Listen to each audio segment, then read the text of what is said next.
សួស្តីភ្ញៀវសម្រាប់ភ្ញៀវដែលចង់បានដីនៅជិតផ្លូវកប់ស្រូវគឺដីមានឃ្លាំងស្រាប់មកមើលដីនេះអញ្ចឹងគាត់លក់តែដីឯង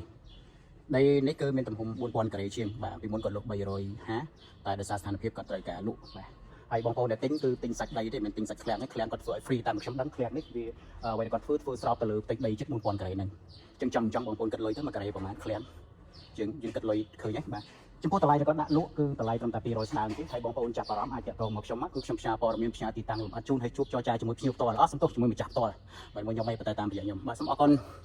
ទៅឈ្នះលោកផ្លូវឈ្នះចុះមកគឺតែបន្តិចទេបាទចុះមកប្រហែលជាឲ្យយើងថា1នាទីចុះអញ្ចឹងយើងមកដល់ឃើញឃ្លាំងនេះបាទឃ្លាំងពណ៌ខៀវមួយនេះហើយសម្រាប់បងប្អូនចាប់អារម្មណ៍មានឱកាសពិសេសបងប្អូនយកត្រង់ទៅទិញដីធ្វើឃ្លាំងហើយមកទិញដីនេះម្ចាស់ថែមឃ្លាំងរហូតដល់2បាទអញ្ចឹងផ្លូវដែលសំខាន់គឺដូចខ្ញុំប្រាប់មិញហ្នឹងថ្ងៃនេះក៏ជាផ្លូវច្រកមួយដែរគាត់ថាគេអត់ទាន់បានជាអភិវឌ្ឍឡើយទេប៉ុន្តែឡានកុងតឺន័រចេញចូលបានបាទអរគុណ